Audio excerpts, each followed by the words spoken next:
What's going on, guys? It is Murdering here, back with another Raid Shadow Legends video, and today we have a really cool video, and I don't use this term lightly. I don't think I've ever said it before, but Tomb Lord, yeah, that guy Tomb Lord, he's absolutely broken with this new buff, so let's get right into why. So as we all know, Tomb Lord, for some reason, got a buff recently. I'm not really sure why. He was never a bad champion. He was actually a very good champion. They added some poison duration, they reduced some cooldown usage, and yeah, so let's just go over what makes this champion so good. As of right now, what he can do, we're going to start by soloing the dragon so you can kind of understand what's going on here. So I'm using regen gear, immortal gear, and this guy is, I don't even want to say he's like Eurogrim because he's significantly better than Eurogrim.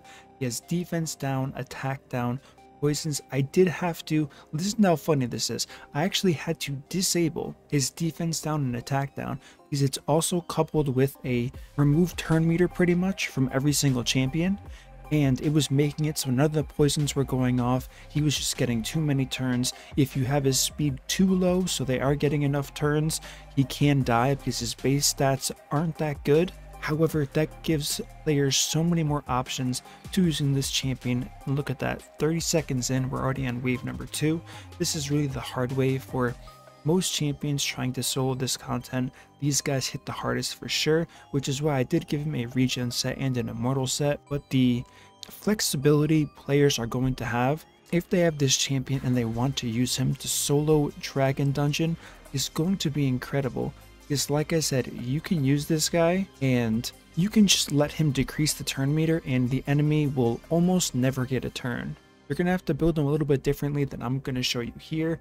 We can definitely work out and try to play with some builds here, but this is a true solo. He doesn't need additional speed from food champions. There is one annoying part, like I did say, if you want to have a run that is this quick, you're going to have an automated AI and turn off his A3 ability or have him so he only uses it on the first turn. But look at him just shredding this stage 25 dungeon right here. It's pretty incredible to watch. I noticed it as soon as I saw on the list, and like I've already said before in this video, I'm rather curious as to why they picked Tomb Lord, thinking he was underwhelming for some reason. I'm not sure. I'm not going to complain. Anyone who owns this champion isn't going to complain. So this is the current state of Tomb Lord. Like I said, I think he's a bit broken here. I don't like saying that because Eurogrim was just nerfed, and that was a pretty big deal and a pretty big nerf. The fact that they just buffed this guy doesn't seem likely that they're going to nerf him after buffing him. I can't imagine Plarium, well, I mean, I don't want to eat my words here, but I can't imagine Plarium buffing then readjusting this guy. So that's something I can hope for at least. But let's go back, talk about the build really quickly. So really quickly before I go over the total stats, 18,000 base health, really low, 980 defense, extremely low as well.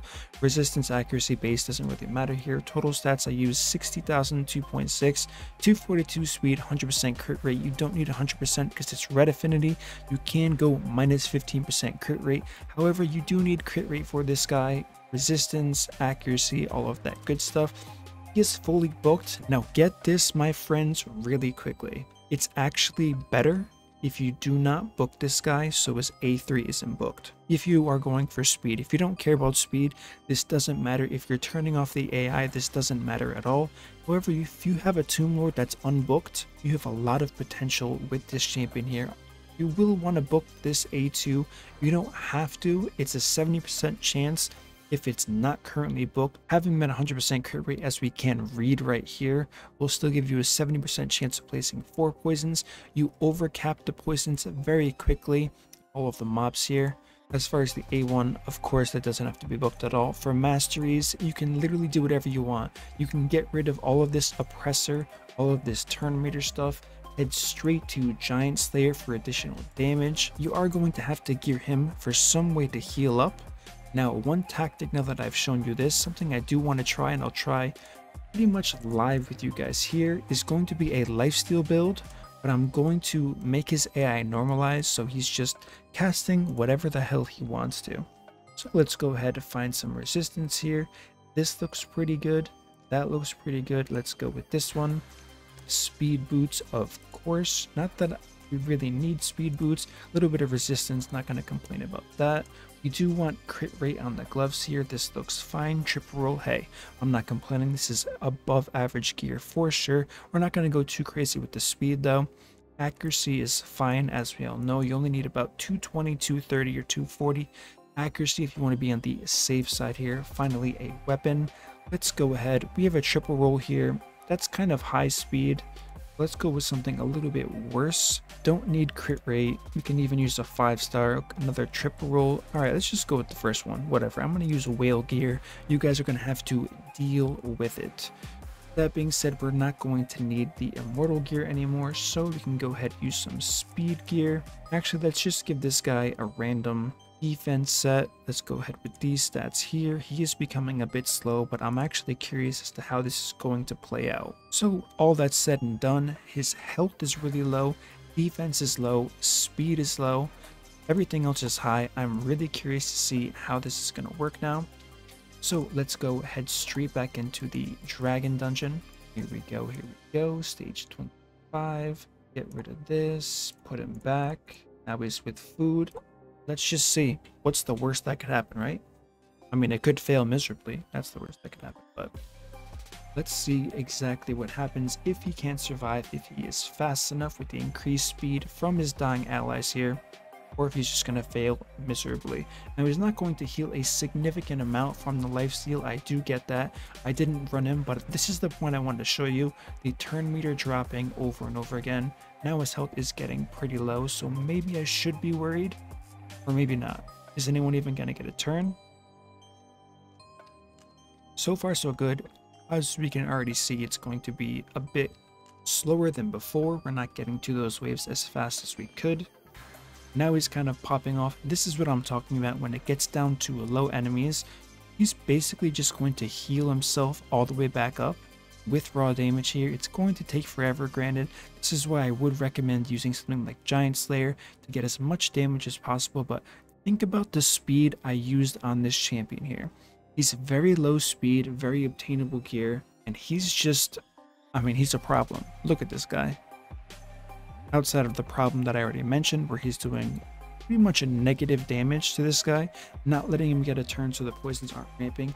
Now this is the wave that I'm worried about. They definitely deal a lot of damage here, so you have to be careful. Looks like we're getting pretty lucky with weak hits, but that probably won't last too long. Let's see if we can start ramping and heal up slowly here. Yeah, so it's about 1200 heals from that lifesteal gear, not a ton. We are kind of getting carried by, did we take off immortal gear? I'm not even sure. I think we kept the immortal gear on. So this is where he's going to heal back up, and it's going to take forever again because they're not going to get any turns, as we can see him decreasing the turn meter. A bit too strong in my opinion, and this is going to take quite some time because they're at half health. But I mean, you really can't complain based on the gear requirement we're seeing here. So maybe it's possible if you're willing to risk the win rate. You can even build him with like 180, 190 speed, still get this done. But this guy is looking really solid for a champion. You can cheat, I guess, and use mid-game gear, and he will carry you and be able to solo stage 25 with food, with even lower gear requirements than Grogrim, Battle, anyone else you can think of. This guy's gonna do it with, I mean, it's mind-blowing to watch, really. The fact that they buffed this guy the way they did is gonna be great in Clan Boss, Doom Tower. The added utility he has for his poisons are going to be fantastic. If you want to use him in a real 5-man team, I would probably suggest not banking too heavily on building him slow like this. I would say decently fast with Poison Explode. He definitely has increased value now. He has defense down, attack down, very strong debuffs on top of a poison. So this guy absolutely has a lot to offer. And like I said, as we get through this run here, it's over a minute slower.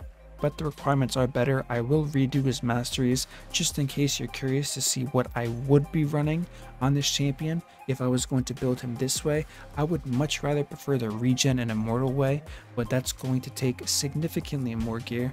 Alright, so as we can see, 3 minutes and 42 seconds, not bad at all. So going back to the masteries like I was just talking about, if I had to redo this with the current gear, okay, so we didn't even use immortal, we only used lifesteal and the defense set, which probably wasn't even needed because defense percent to somebody with low base defense, come on Murder, you're better than that. That was definitely a waste of a gear set.